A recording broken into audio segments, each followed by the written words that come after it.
Yo, what's up? It's your boy, Arm Smashed. Now, from the thumbnail, you'll know what this video is. Now, I just wanted to share something. So, there's a miniature war game that you might know about called Warhammer Fantasy. Pretty cool game, right? Now, you got cool models like these, peasant archers. I've got a crazy amount of them. I'll go and grab the case.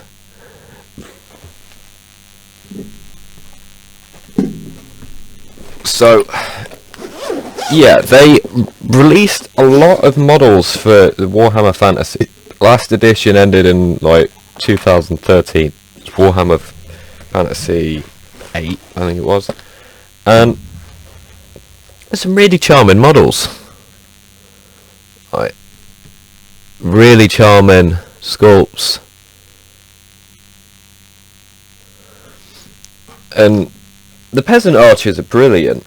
And yeah, so you've got some really cool models, really. And they're just great sculpts. If the zoom wants to work, there we go. And they're brilliant. Now, I thought I'd share an experience with you. It's not every day that you come across them on sprue. Granted, the sprue's been battered in the post a little bit. And these guys are on the sprue. I thought that was really cool. Now, it's not every day you come across that. Even the bases, which are the original bases that would have come with them, are also new. They've still got the sprue cut-offs from the factory. So, they're completely new. And I thought, instead of me, gloating on and being selfish and just cutting them off myself, I thought, let's do it together, and let's just speak about the hobby. So, altogether I have about 33 of these two little guys. I'm not sure how many of each, but it'll be an even number, obviously, because there's 33 models, but they're brilliant.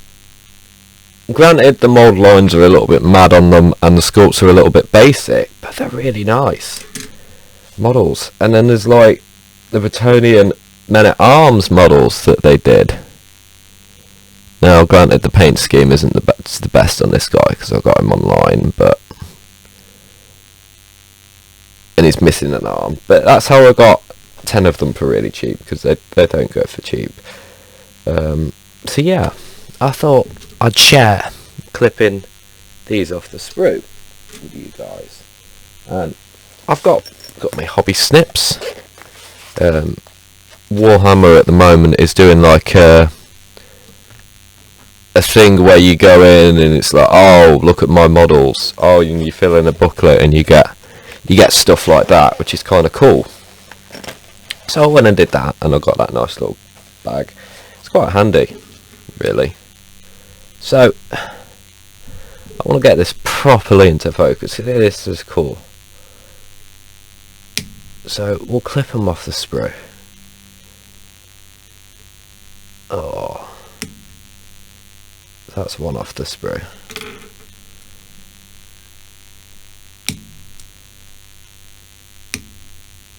There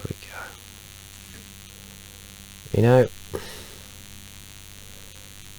Because I was looking online, and I've never seen a whole lot on Bretonia, like on YouTube, because I think the Warhammer Fantasy kind of died out, kind of before,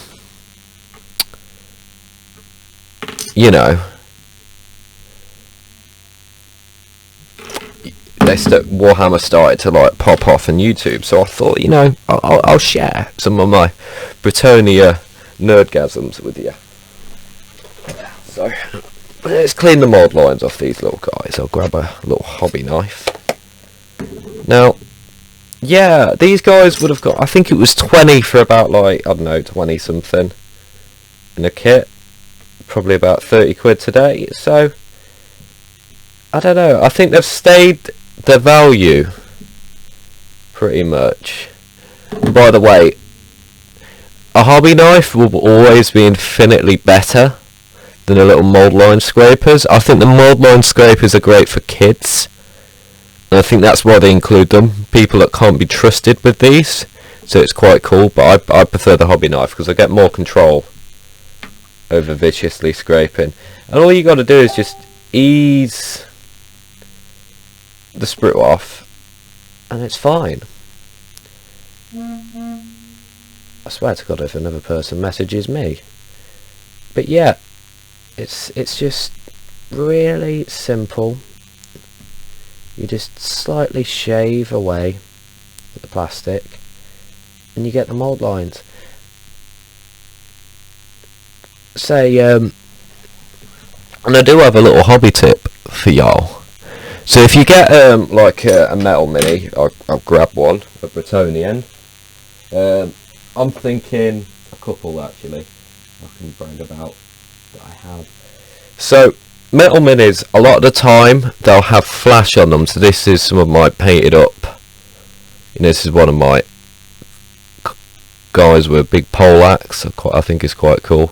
But they'll have like flash from the moulding process, and if you're struggling to see the flash, just grab your pot of Nuln oil, because it's easy to clean. It's metal, and just Nuln oil them, and you'll see because it's kind of hard to see, especially when your eyesight's like mine.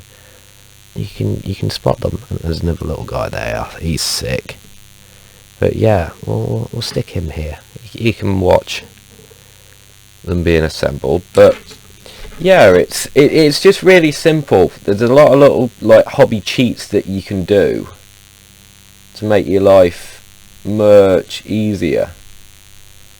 That's one that I picked up off a Games Workshop employee. Quite handy guy, and yeah, he, you know what, it was quite smart. We got a chunky mould line there. Oh yeah, this is the thing with anything made before like 2016. Expect chunky, and I mean the chunkiest mould lines. Like nothing but the chunky. I'm going to move this light higher up because it's overexposing my hands. But so yeah. Now we've got a focus. It doesn't want to work, so it wants to focus on my little thingies or the desk over here. Yeah. We've got some wonderful.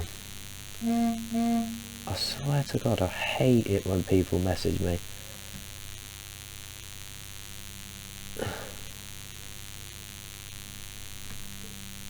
But yeah, they're wonderful little models.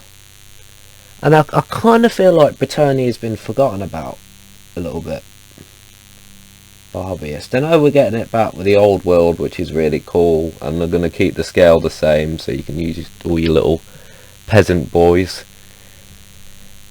But not sure how good they are going to be. But yeah, you know, it might be worth collecting and building your army ready for the old world. You know, you can do that with Britannia. It's just not the cheapest thing to do. And I kind of hope that the new models devalue the old ones just so I can have more Bretonians. It'd be great. Anyway, let's get back to the shaving. That's what y'all are here for. Now, they're wonderful sculpts. And they're not the most complex sculpts as well, which I like. You know, the detail that you put on is the detail that the models have. I'd say they're harder to paint than some of the new, more detailed models that GW have, because the thing is with the newer, more detailed models, the detail's already there.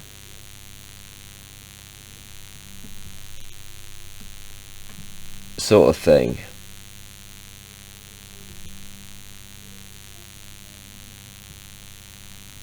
That mould line's proving tricky. Sometimes it's handy to just blow the plastic away, but sometimes it doesn't always work.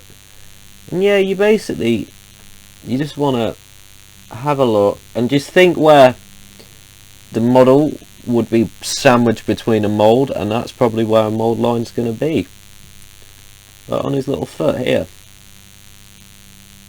Now you try not to take away from the detail,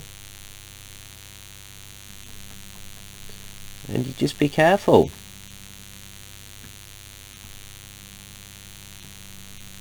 You know, it's a wonderful hobby. You know, we get to collect little army men and paint them and play games with them.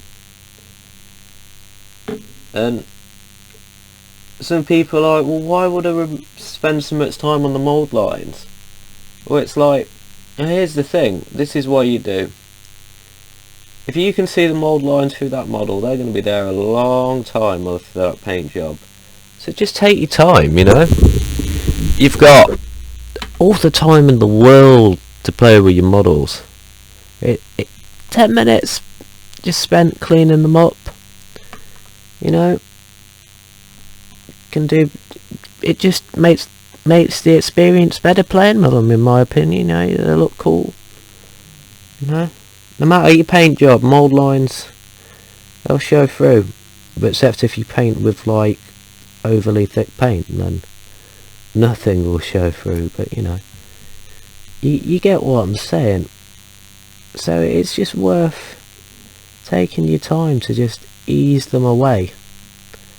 And it doesn't take an eternity, but it sure does take a little bit of time. Now I think I've missed a little one there, and yeah, you just, you know, it's a part of the hobby. I know some people hate painting, some people hate building. If anything, I like playing the game less than painting and building. But I think that's a part of who you play with. You know, I don't have the most people to play with on the earth, which is, it's okay. I like doing the painting. It's a really personal thing to each hobbyist, how you paint and what detail you want to go to and how quickly you want to paint things. See, I like taking my time and have each little man as best as I can do at that point. For example, I'll bring over a model. This little guy, I was quite happy with how he come out, and if the focus would be happy with him and not the exposure, here we go, and I was quite happy with how this little guy come out. I did a turn of blending and things on his head, and I did purpley skin tones. I still need to get some base and supplies to him, but I got him for free, and I enjoyed painting him. At the moment I've been painting Tau. Now I do want to do my Tau with an airbrush, but I thought we'll give it a go.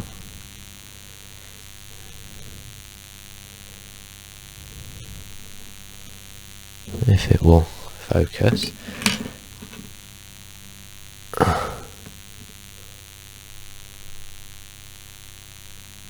There you go.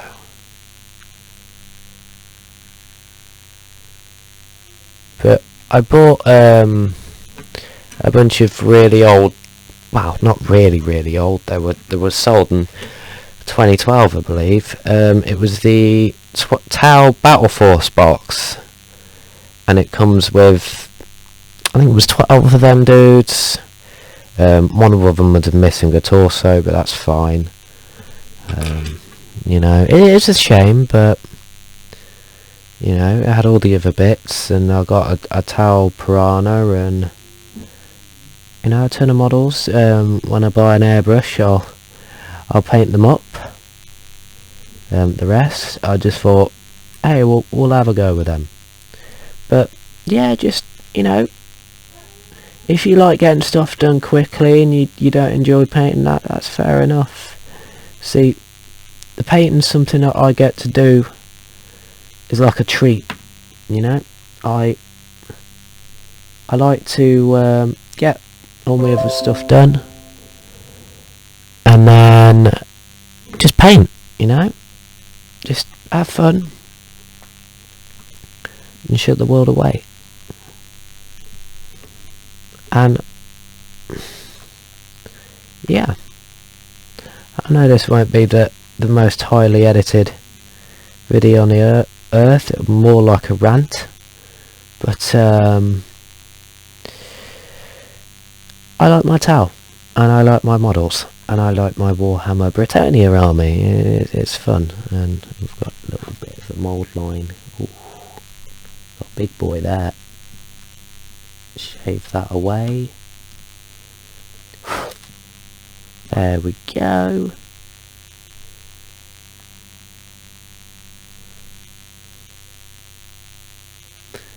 And yeah,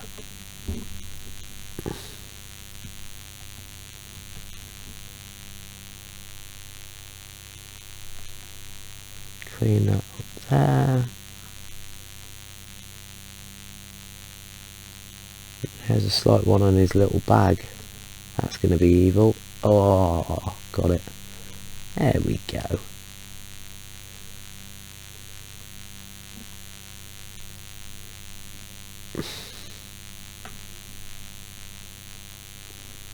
Yeah, just take your time with your models, you know. Enjoy them. Because they aren't the cheapest things on the earth. And I see people like painting, the speed painting's cool, don't get me wrong, I'm doing it with some Necrons, because I will do some grimmed out ones, but I don't have the army painter paint, so I'm kind of speed painting I think about 400 points of Necrons at the moment, because they're not my favourite models in the world, the ones that I like the least, but I still like them, and I want them done, and there are other things that I like to spend a little more time on, like my towel, my Bretonians, my Space Marines. I do like to spend a little bit of time on them. And just, you know, a lot of models. But yeah, so let's put these little two together.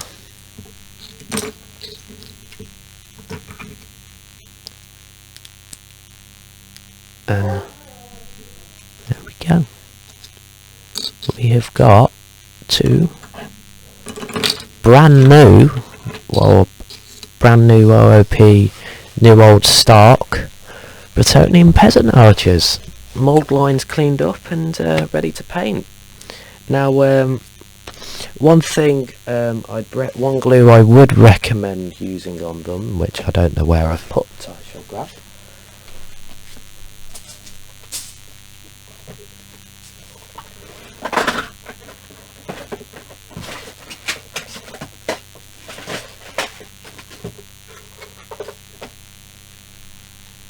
I grabbed a couple of other things. I just kind of wanted to kind of also give my little 2 cents on a product I like using for my little army men. The Geek Gaming fast drying basing glue, and the Geek Gaming Scenics like patchy planes ready to base sort of stuff. It's really nice for your Bretonians. You don't want any of the massive rocks on your Bretonians. You'd more want them on like your Stormcasts or something with a bigger base. But it's really nice, and it it does an effective thing. Now at the moment I've been using the good old Revel, tried and tested, but I'm going to probably switch to that Tamiya extra thin glue for a few reasons. Mainly I want to, you know, not use too much glue, and it has like a brush, and apparently it like bonds really quickly, so it might be good. There we go. Glue him down.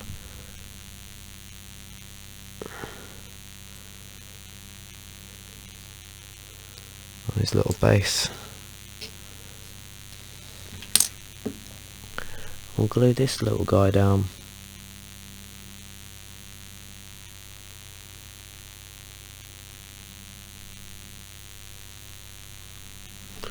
On his little base. And this is why I kind of like these little Bretonians, is that's all the assembly you need. It's quite cool. But I don't think the new ones will be like that. I think the new ones will be, here's 2,000 parts, here's your 8 models, but it also allows them to be a little bit more posable, or, you know, which is always a good thing. Because the problem with these peasant archers is each two are the same, so I've painted them really different colours, and I know you can't really see that there, but there's another one I'm working on, and yeah, you can kind of just go crazy with it.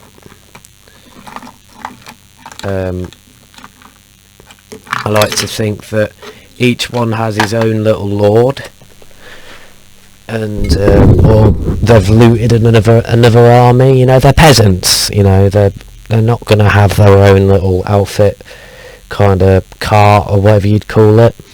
So they'd loot their own, you know, they loot their own equipment, and then you got your oh, where do I put these? Oh, they can go there, out of the way. And then you got your older kind of metal ones, which are also super cool. Well, anyway, I hope you enjoyed this little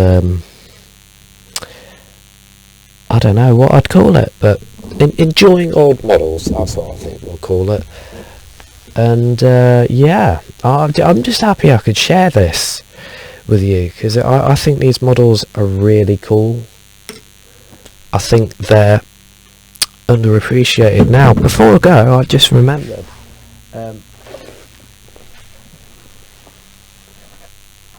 you can do, well, I'm making up a thing called sprue glue. I'm not quite sure how well it's dissolving. Let's have a look. It should probably have dissolved more, so I'm probably going to need a better, pure acetone. But you get your acetone and you put your old sprue in there. You cut them down to the fit, but I don't think this is dissolving too well. Oh no, it is.